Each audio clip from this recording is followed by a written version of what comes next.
can the rabbi provide guidance for those who are finding it difficult to be fully observant? The main point to make to such people, in my view and based on my experience, is to stress that Torah, being a Jew who observes the Torah, who is connected to the Torah, who believes in Hashem, is not a black or white issue. And I don't just mean by that the fact that no person is perfect, and that therefore all people, no matter how righteous or well-intentioned, occasionally slip up. Not only is that certainly true, it is also the case, and it always has been the case, and this is a point to make very clear that needs to be emphasized. It has always been the case that there were many Jews who believed in Hashem, believed in the Torah, were part of the Jewish community in which they lived, and observed much of the Torah, but not always absolutely all of the Torah. There were certain miswoth, precepts, that they did not observe. They were not careful and not strict about doing on a regular basis, and there were perhaps certain other things, prohibitions, that they were not diligent and disciplined enough always to refrain from doing, and yet they were considered to be Jews by all, and they were of course Jews. They were Jews who were connected to their people, to the Torah, even though they understood that they were perhaps sinners in some way. This fact did not prevent them from being part of the Jewish world, part of the Jewish community. It did not prevent them from going to shul, from going to the synagogue, praying and performing most of the mitzvot perhaps, with the exception of one or two or three or maybe even more things that they were not quite so careful about or so willing to sacrifice something in order to live up to the normative standard of the Torah. And nevertheless, they did not throw everything away and say, well, if I can't do absolutely everything perfectly by the book, then obviously I can't do anything. I'll just have to throw it all away. I'll have to give it up. This is a mistake. This is a grave error, in fact. And I believe there are many people out there, particularly I believe younger people, many of whom were brought up in religious homes, in frum homes. Here in Israel, such people are often referred to as datlashim, datim l'she'avar, who at some point decide to stop being religious, stop being observant. Now, sometimes it is true, this is based on some kind of conscious, and some would claim intellectual or philosophically based argument or form of reasoning which convinced them that the Torah is not true, has v'shalom, and therefore there's no reason to be observant. There are such people, and I can't claim to know the exact percentage of such people within that category of datlashim, of previously observant Jews, formerly observant Jews who ceased to be observant at some point. My intuition and my experience, anecdotal, true, but nevertheless not entirely negligible, my experience and my intuition would lead me to believe that a significant percentage of datlashim, of formerly observant Jews, usually again younger people, who at some point dropped everything, did so mainly because they felt there were certain aspects of the normal regimen and the normal standards expected of a Torah-observant Jew. Certain things were too much for them, or they felt too weighty a responsibility, too onerous an obligation, and they chose not to do certain things. And then, realizing that they were not living up to the normal demands of, in the fullest sense, of being an observant, being a Torah Jew, they felt a certain guilt, and they also felt a certain sense of shame, perhaps, and also perhaps they felt that they were being hypocrites if they were to perform other aspects of the Torah, if they were to perform other miswot when they know they were not doing that miswah. In other words, the real problem is the assumption that if I did not do miswah A, that means I shouldn't bother, and I have no right even perhaps to think about performing miswah B. Or if I am not refraining from this particular isur, from this particular prohibition of the Torah, whether it's from the Torah, or whether it's midivrei sofarim, a rabbinical decree, midarabanan, if I'm not refraining from this particular prohibition, then why should I bother refraining from doing anything at all? This kind of thinking, which is mistaken, it is without a doubt, as I said, a grave error, a tragic error, because it leads many such people to choose a life of absolutely no connection to the Torah and to the Miswot, when it does not need to be so, and it should not be so. This grave error is, on the one hand, understandable, but it is, again, people need to know, and it needs to be stressed, it is a great and very far-reaching error, which can literally ruin lives and families. And second of all, I think it also has something to do with some aspects of Jewish education as it exists, as Torah is taught, as Judaism is lived in different places, in many communities. In other words, it is not infrequently the case that certain aspects of what are generally considered today to be normative Orthodox Jewish practice, which are in fact not absolute requirements, sometimes a custom of a certain kind, or something which is a halacha, which is required, but it is not the most serious, most fundamental of aspects and precepts in the Torah.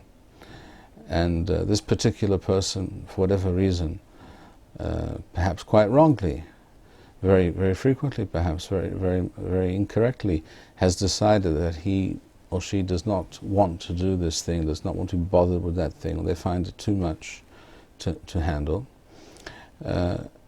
They feel that if they can't, this is the message, perhaps the message that was between the lines, but it was nevertheless somehow conveyed to them during their upbringing, during their education, that if you can't do all of these things, then you should not do anything at all. You're either in or out, and if you're in, you have to do 100%. There's no such thing as doing 90%. And again, this is a great mistake. And where do we see that this is not the correct attitude to being a Jew and to being connected to the Torah and to Torah observance? We see this clearly in the Rambam. When discussing the Miswat Aseh, the positive Torah commandment of Birkat Kohanim, the Kohanim, who are a certain minority group within the Jewish people,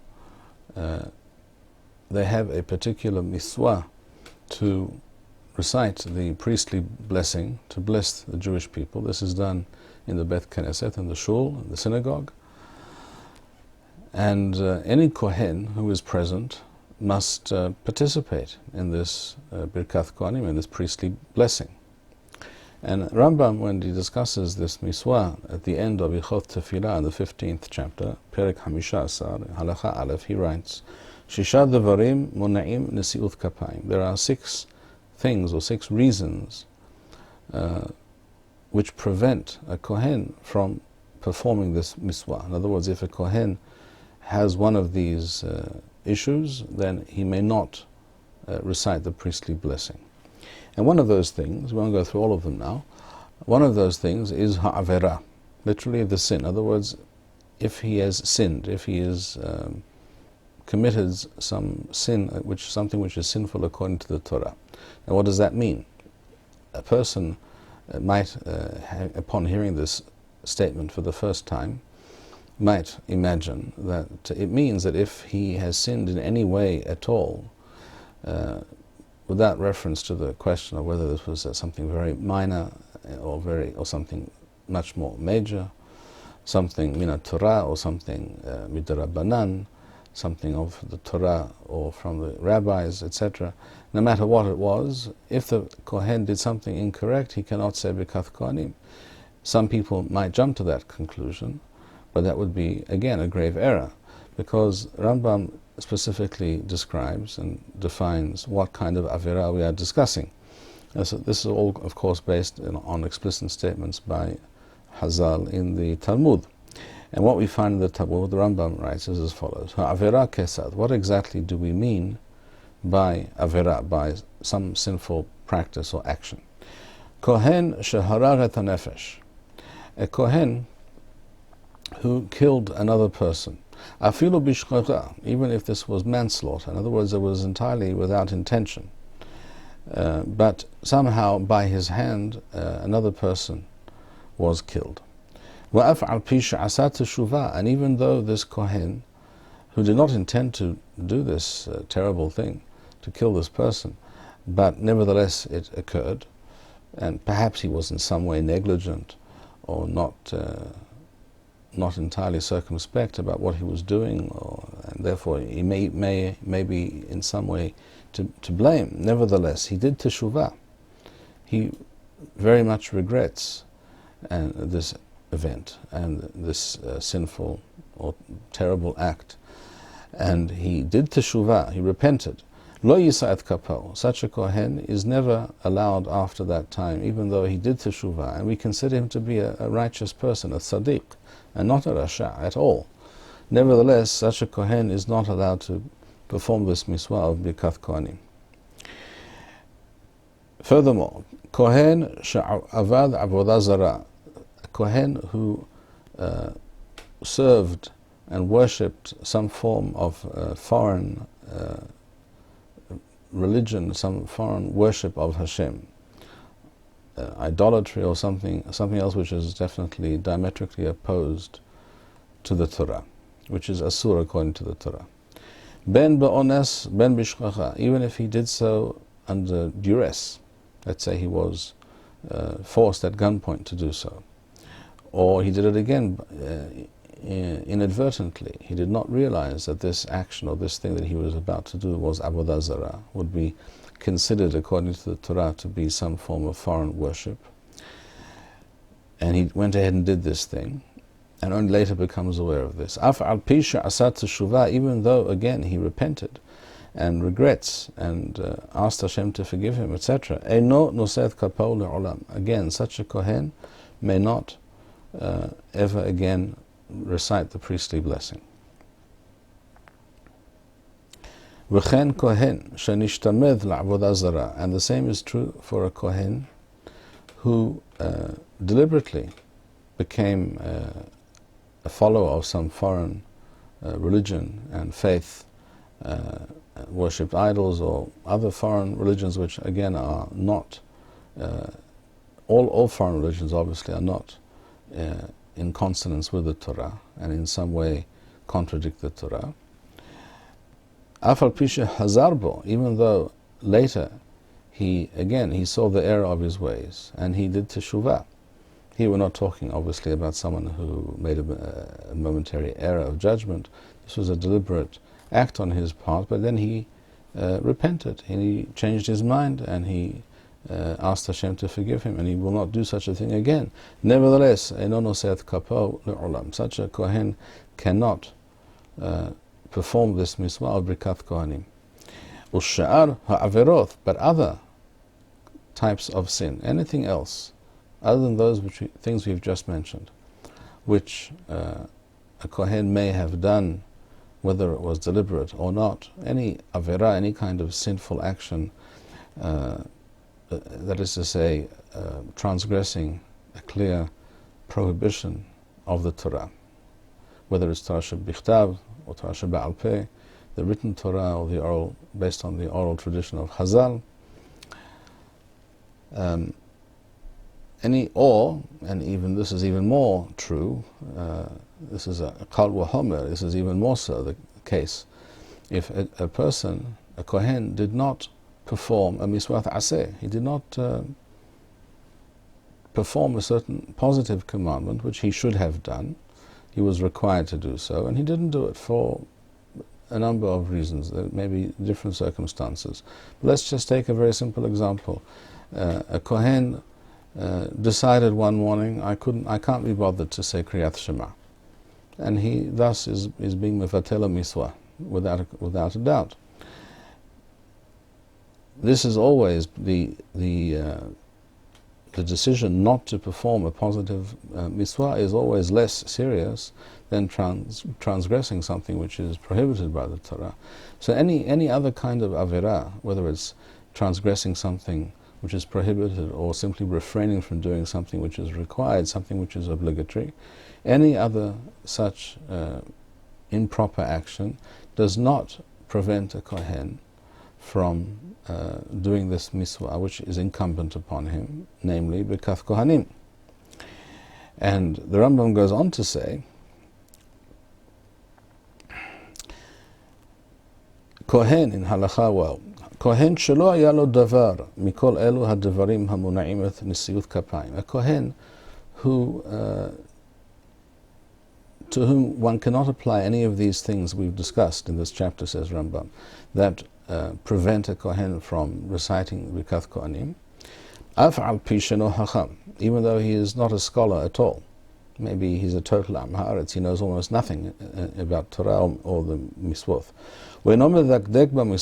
And therefore, probably because he doesn't know very much, he also is not someone who can be said to be medakdek b'miswoth. In other words, he can't be very pedantic and precise and careful about his observance of the Torah. And we know that he is such a person for whatever reason. It could be because he never had the opportunity. Maybe he never received that kind of education. Maybe he was brought up in an entirely unobservant home, in a place, in a town, in a country where there was absolutely no form of Judaism available, or for other reasons, whatever it is. Or a person who is ostensibly an observant Jew, and yet there are lots of rumors and whisperings going on behind his back by people in the street, in the neighborhood, who say that they know that he does this, he does that, or he doesn't do such and such.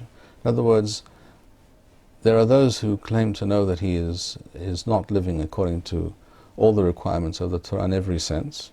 Or shelo haya masa'o matano b'sedek, or it is known even that he is not always honest in his business dealings. Harei zen oset kapao. Such a Kohen is to be allowed and is to be told that he should say Birkat Kohanim. Wa'en muna'im otho, and he is not to be prevented. And not only is he not to be prevented, he is to be told and instructed, you must go ahead and do so, even if you know that you are doing certain things that you should not be doing. And even if you haven't yet done teshuvah, you must go ahead and do this miswah because it is incumbent upon you.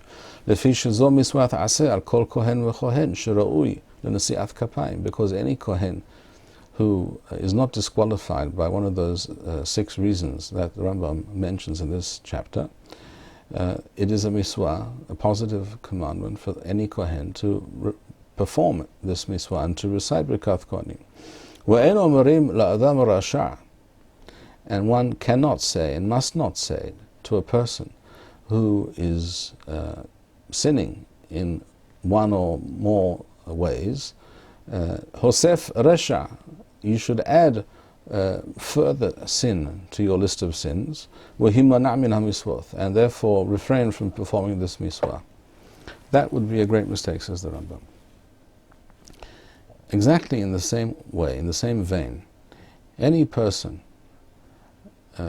of whom we know who is having difficulty for whatever reason, maybe for entirely unacceptable and irrational reasons, perhaps this person has almost no excuse at all for what he is doing, which is against the Torah. Nevertheless, such a person should be told, and it should be explained to him that this is what the Torah requires, and this is what you should do, and this you must aspire and do your very utmost to live up to the requirements of the Torah. And yet, even if you are not yet doing so, or in other words, this may be the case with someone who is in the process of becoming more observant. The person does not have to become 100% observant overnight. It might not be possible for different reasons, and the person may not even know everything that this entails. Anything that he is capable of doing, he must be told you must do, and anything that is unclear, we will teach you, we will help you. And anything which you, for whatever reason, find difficult to do right now, don't let that hold you back. Do other things. So if a Jew says, well, you know, I'm not really dati, I'm not fully dati because I don't daven every day. Some days I do, other days I don't, or I don't daven during the week, but I go to shul on Shabbat. Or things of this nature. Or I daven once a day, but not 3 times a day. And I mention this example because I think it's a very common example. Maybe particularly with younger people, but not necessarily. Such a person should not be led to believe that, well, if you didn't daven today, or you only davened once today, or if you only go to shul on Shabbat, then you have no business claiming to be dati, to be religious. You have no business wearing a kippah, etc., and identifying with observant Torah Jews. That's not the case. He should be encouraged to continue wearing that kippah. He should be encouraged, of course, to improve his ways, definitely, but he should not be led to think, and he should not be made to feel that he, and of course this applies to a Shia as well just as much, he should not be made to feel that he is a hypocrite, and therefore he should not, and must refrain from doing, observing any part of the Torah. He should not study Torah because there's a certain miswah or a certain prohibition that he does not observe properly or refrain from doing. This is all entirely misguided. A Jew has to be told, you are a Jew, the Torah and the miswot are incumbent upon you. You must strive and do your utmost to perform all of them. But even if you know that you're not living up to everything, you should not feel that there's any reason to throw everything away because of this shortcoming on your part. And hopefully, B'ezrat Hashem, such a person can be led to a more observant and a fuller, richer Jewish life. But even if that doesn't happen, even if the person remains always, shall we say, at 80%, but not at 100%, that is obviously much, much better in every possible way, in every possible sense, for himself, for his family, for his children, than nothing at all.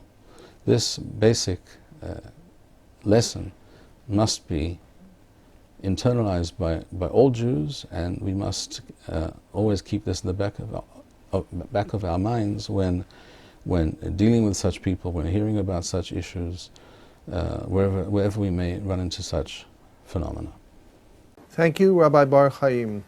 We would like to encourage our viewers to share these videos with friends and send in your responses.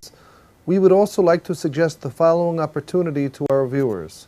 If you identify with Rabbi Bar-Hayim's message and would like to sponsor or dedicate a video interview with the rabbi in honor or memory of a loved one, If you would like to obtain Birkon Nusach Eretz Yisrael or invite the rabbi for a speaking engagement, please email us at office@machonshilo.org.